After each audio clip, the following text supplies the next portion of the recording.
Good evening, everyone. Welcome back to Hollow Point Defense. I got two questions on the FPC since I installed the Nordic Components metal handguard. They wanted to know if I put my red dot back on it, how does it work? It's gonna be just fine like the plastic one. It's not gonna move. It's gonna be great.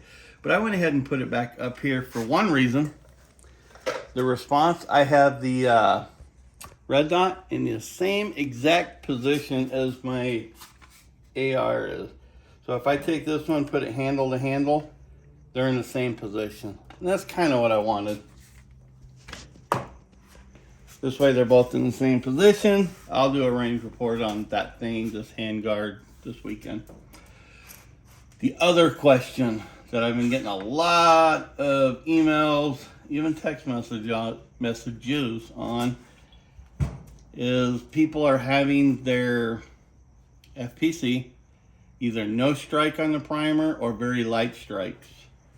Come to find out, the couple of them that I have seen personally, this pin right there came out. Whether it came out, let me push that back in there. Whether it came out because somebody took it apart, the new owner, or you took it apart and they lost it, which is easy to do, or it just never got shipped with one.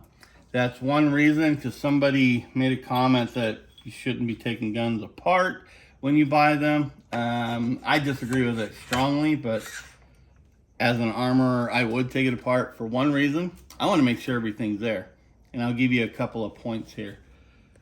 And two, I oil them up because the factories aren't worth a crap on oiling these. So I want to know how they run. So I'll take them apart, look at them. So if there's any issues, I can diagnose it. But you want to look at that firing pin if you're getting no strikes or very light strikes on this. The other reason I do take these apart is on this response right here.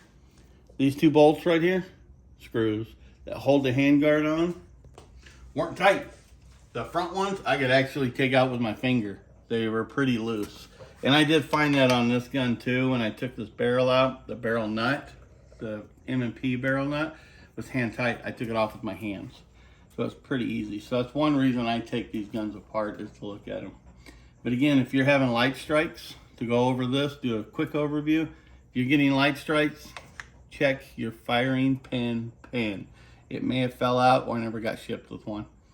And I'm trying to see if I can get a hold of a couple of them. And you will notice one thing I did do to this. I removed the receiver rail. I'm not going to use it anymore. I'm actually going to sell that thing off because I'm going to move it back up here for the reasons I told you earlier.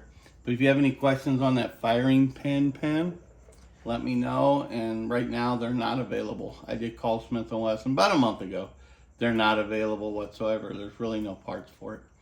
So be careful with them. If you have any questions, post them below. I'll put my contact information below too. Take care and have a good one. Bye-bye.